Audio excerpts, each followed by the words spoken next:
femme brillante qui incarne l'innovation et le leadership féminin. Elle met sa passion au service du numérique et du développement des compétences.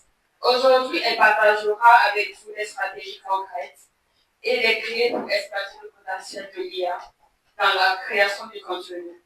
Recevez dès à présent Madame Faridatou Ouedraogo-Ramba, ingénieure en intelligence artificielle, formatrice engagée et entrepreneur digital accompli. Sous vos ovations.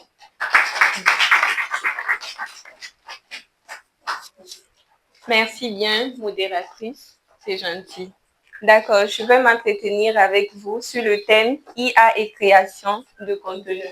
Avant de rentrer dans le vif du sujet, je vais vous poser une question. Puisqu'on veut parler d'IA, c'est quoi l'IA selon vous? Est-ce que deux personnes peuvent répondre? L'IA, en fait, désigne les systèmes capables d'exécuter des tâches nécessitant normalement l'intelligence humaine. Ça, c'est une définition. Nous allons définir ça terre à terre. L'intelligence artificielle, en fait, c'est le fait de donner de l'intelligence à une machine pour qu'il puisse agir comme un homme. Un exemple simple, vous avez vu récemment avec la semaine du numérique, le robot. Vous avez vu ça, la star? Oui. Qu'est-ce que la star était capable de faire? Vous avez vu ça, non? Oui. Oui. Il pouvait marcher. Il pouvait marcher. Il pouvait saluer. OK. Il y a un restaurant à Ouaga également où il y a un petit robot qui sert la nourriture. Vous avez entendu parler de ça aussi, non? OK, c'est bon. Donc, en fait, c'est l'intelligence artificielle, c'est le fait de donner de l'intelligence à une machine. Entendez par machine, ça peut être mon ordinateur, ça peut être mon téléphone, ça peut être un logiciel ou bien ça peut être un robot. C'est le fait de lui donner de l'intelligence pour qu'il puisse agir comme un homme. En temps normal, c'est un homme qui part servir la nourriture. Mais maintenant, le robot est capable de le faire. En temps normal, c'est un être humain qui salue les gens. Mais le robot est capable de marcher et de saluer. Est-ce que vous voyez? Donc, c'est pour vous dire que ce n'est pas nouveau. L'IA là, existe depuis les années 1950. L'IA, ce n'est pas ChatGPT. Non, non. Ça va au-delà. Ce n'est pas uniquement des agents conversationnels où on écrit et puis ça répond. Le robot, ça peut être une IA. Donc, c'est pour vous dire que ce n'est pas ChatGPT seulement qui est IA. Donc, ça, c'est une définition de l'intelligence artificielle. Et nous tous même d'ailleurs, nous l'utilisons au quotidien. Avec nos téléphones, on a OK Google. Souvent, on fait des audios pour pouvoir poser une question. On a ça dans nos téléphones. Et si vous prenez votre téléphone, tout de suite, vous essayez d'écrire un message à votre ami. Quand vous voulez écrire, par exemple, bonsoir, vous commencez à écrire B-O-N, ça vous propose automatiquement bonsoir. C'est de l'intelligence artificielle et ça, on appelle autocompletion. Donc, c'est pour vous dire que nous tous ici, là, nous utilisons l'intelligence artificielle. Ce n'est pas nouveau, pas du tout. Quand on parle de création de contenu, c'est vraiment comme le terme dit, création de contenu. C'est créer du contenu pour les canaux.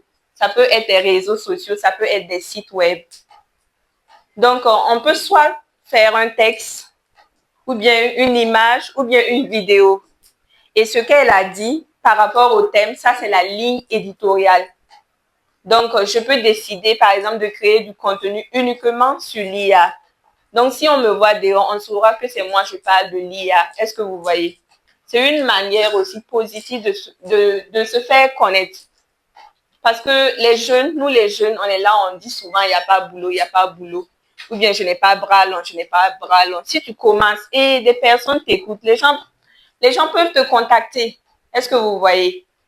N'attendez pas que les opportunités viennent forcément à vous. Il faut créer, en fait. Donc, pourquoi créer du contenu? Pourquoi créer du contenu? Ça permet de gagner en temps. Ça permet d'augmenter la créativité.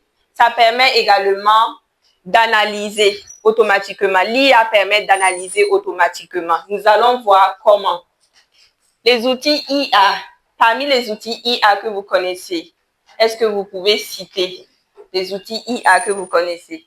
Comme IA, on peut citer ChatGPT. OK. Il y a DeepSeek. Dixit. Même sur Snapchat, il y a IA là-bas. Il y a beaucoup d'outils IA. Quand on parle de création de contenu, il y a le texte, il y a l'image, il y a la vidéo. Donc, nous avons vraiment beaucoup d'IA et on ne peut pas finir de les citer aujourd'hui. Il y a des IA même qu'on ne connaît pas, mais ça existe. Il y a trop d'outils IA. Donc, ça, c'est une liste d'outils IA que j'ai mis dans un tableau. Donc, ChatGPT qui peut vous aider dans la création de contenu. Il y a les outils de Google. Parce qu'il y a des gens qui pensent que quand on dit Google, là, c'est juste Google. Pourtant, quand vous créez une adresse mail, vous avez tellement d'outils que vous-même, vous n'exploitez pas, en fait. Je prends tout simplement. Voilà. Là, c'est l'email de Coop. Dès que vous avez une adresse mail, vous avez beaucoup d'outils que vous n'utilisez pas. Gemini, qui permet de générer des images. C'est un outil d'IA de Google. Nous avons également d'autres outils. Il y a Keep qui sert de bloc-notes. C'est un outil que j'aime bien. Mais c'est des outils que les gens n'utilisent pas. Si vous prenez par exemple les bloc-notes qui sont sur le téléphone, il suffit que vous changez de téléphone et vous n'avez plus vos notes. Ou bien votre téléphone est en panne, vous n'arrivez plus à voir l'écran et vous n'avez plus vos notes. Mais quand vous mettez vos notes sur Keep, il suffit d'avoir votre adresse mail. Peu importe le téléphone que vous aurez. Si votre adresse mail est là-bas, vous allez retrouver toutes vos notes. Et là-bas, par exemple, on peut générer la création de contenu. Un texte, par exemple, sur ChatGPT, on vient coller au niveau de Keep et on arrange, on personnalise et on prend ça maintenant, on part sur les réseaux sociaux. Et c'est gratuit. Google Keep. Pour retrouver ça sur le téléphone, Google Keep. Keep, ça s'écrit comme ça. Comme garder en anglais. Donc, il y a trop d'outils par là. Et autre outil également qui est vraiment important aussi, il y a Drive. Google Drive. Ça permet de sauvegarder beaucoup de choses. Je ne retrouve pas ça. Mais ça est là, voici. Donc, ce sont des outils gratuits qui sont là, que vous pouvez exploiter très, très bien. Donc, c'est ça que j'ai cité ici.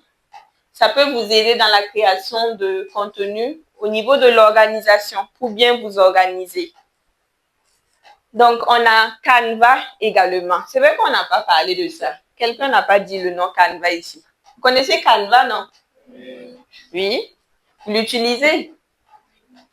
C'est un outil IA. Il y a l'IA qui est intégré. Donc, il y a tellement d'outils.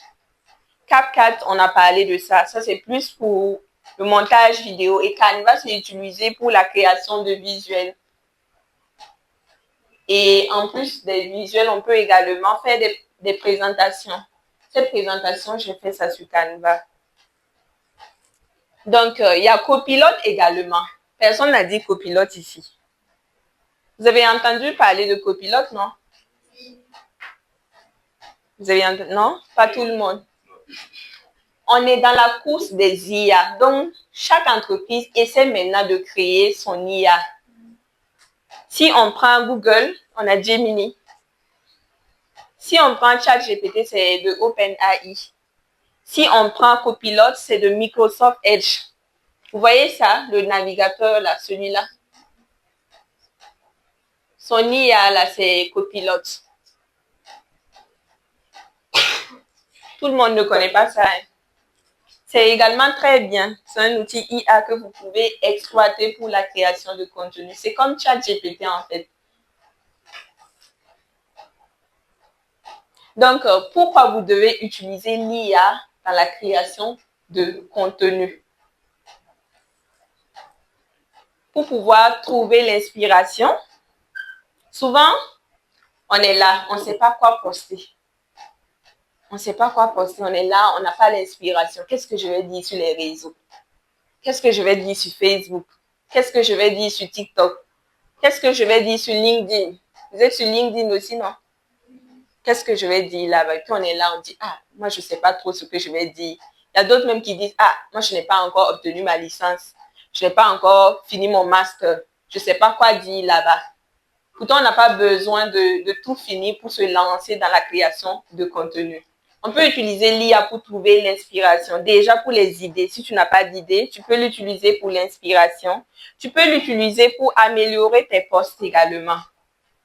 Dans la reformulation, si tu n'as pas besoin de trouver des idées, si tu as déjà des idées de ce que tu veux dire, tu peux lui dire de t'aider à reformuler ça autrement. Tu peux également utiliser l'IA pour pouvoir personnaliser tes posts. Vous voyez, il y a certaines personnes, quand tu lis leur post, tu sais que c'est eux. Ils ont leur manière d'écrire. Il y a des gens qui utilisent le ton comique. Il y a des gens qui utilisent d'autres tons professionnels et tout. Donc, quand tu vois la personne écrire, tu sais que c'est la personne qui a écrit ce texte. Donc, s'il y a un jour, la personne écrit autre chose, vous savez directement qu'il y a quelque chose qui cloche.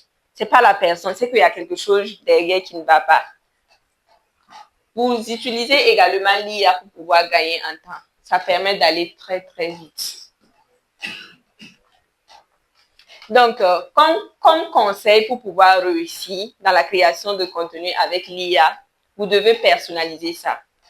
Souvent, quand on dit à l'IA de générer quelque chose, quand la réponse vient, vous n'allez pas faire du copier-coller. C'est pas comme ça que les choses se passent. Vous prenez et vous arrangez, vous reformulez s'il y a lieu. Vous ajoutez votre touche personnelle. Est-ce que vous voyez? C'est très important. Et il faut relire. Souvent, il peut faire sortir un truc qui est parfait aussi. Relisez. Sinon, vous allez copier même. Et puis, à la fin, là, il y aura un truc qui va montrer que c'est ChatGPT que vous avez utilisé. Et c'est là que vous aurez des problèmes. Et aussi, il faut adapter ça au contexte. Quand je prends, par exemple, Canva, qui permet de faire des visuels et tout, il y a l'IA maintenant. Tu mets seulement un prompt et puis il te génère le visuel. Si tu me fais sortir un visuel où il y a l'image d'une blanche, par exemple, d'une personne de couleur, moi, ça ne me parle pas trop. Il faudrait que la personne me ressemble, que je puisse savoir que le produit, par exemple, tu parles de nous. Si quelqu'un vend, par exemple, des crèmes solaires et puis il met d'autres personnes, je code parce que il y a une vidéo qui sera là. Donc, si la personne met une photo d'une personne d'autre couleur, moi, je vais dire non, peut-être que le produit là, c'est pas pour moi. C'est pour d'autres personnes. Mais si la personne me ressemble, je vais dire, ah, donc c'est fait pour moi aussi. Je vais m'intéresser à ça. Est-ce que vous voyez? Il faut adapter ça à son contexte. Et nous, au Burkina Faso, vous savez que nous aussi, on a nos mentalités et tout. C'est pas parce que l'IA vous a dit de faire ça que vous allez aller faire. Vous devez vraiment respecter notre culture et tout. En conclusion, on va dire que l'IA est une opportunité puissante pour développer, valoriser et professionnaliser la création de contenu. L'IA, c'est un accélérateur. L'IA plus l'humain, si nous utilisons l'IA, on sera encore plus performant. Ça, c'est la partie théorique. C'est une partie que je n'aime pas vraiment parce que les présentations, là, on n'arrive pas à voir vraiment ce que le sujet dit. Nous allons passer à la phase pratique.